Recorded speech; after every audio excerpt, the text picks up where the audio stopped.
boys and men are struggling. Let's start right there. Can you help unpack that? Yeah. And I always tell everyone, we've got to have the hard-hitting stuff for the blurb. But let's nuance it a bit, of course. So my perspective whenever I write or whenever I do research is kind of from three main perspectives. And you mentioned in my bio, the pastoral perspective, the researcher journalist perspective, and also the parent perspective, which really comes through in this book, because I'm a mom of two boys. And so sometimes when I read that blurb, I think, oh, I don't want to think about my sons as dangerous, and I don't want to think about them as struggling.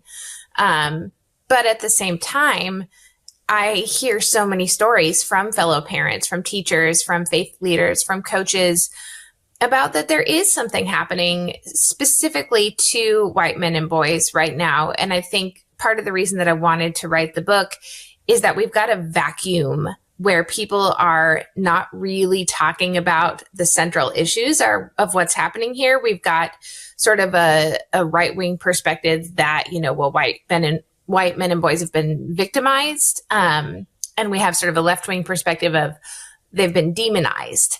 I don't really want to do either of those two things in this book, but I do want to address all of the stories and people that we know about what is happening. And the two statistics that really back up those two statements, one of them is that white men and boys are more likely than any other demographic group to be mass shooters.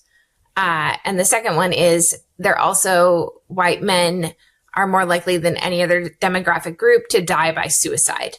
So I really wanted to get at this. This is an external problem, but also an internal one.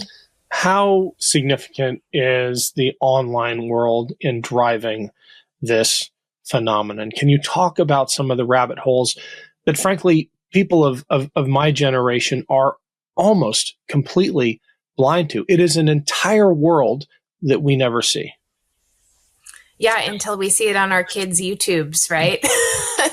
And we see, I remember even just a few years ago during COVID, my older son, he and I heard them mentioning the name Andrew Tate and sort of, laughing about it and that he's so ridiculous. But the reality is that even if kids are thinking, oh, these manosphere guys are kind of ridiculous, it's coming across their feeds. It's coming across, specifically YouTube is the biggest sort of generative source that's happening for young men and boys.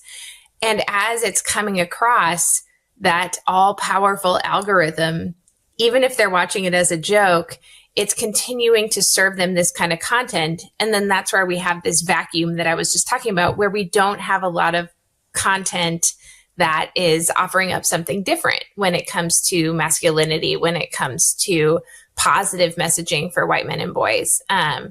So that's the central piece of it. But I also think we have to be aware when we're talking about online messaging and media, which is something I'm really passionate about as a trained journalist. It's driven by profit and really by grift. Ultimately, we have to see a lot of the disciples of white Jesus messengers that I talk about in my book. They're motivated by ideology, but the guys on the top who are really creating a lot of this messaging, they're motivated by money. So it's really important to follow the money and the way that the money flows through these digital platforms. I mean, we're certainly seeing right now in Trump's presidency with Elon Musk being so central to what's happening. That is a change from Trump's first presidency. And it shows the ways in which sort of these software bros, engineers who hold an immense amount of power in our media ecosystem have now become wrapped into the politics of it all as well.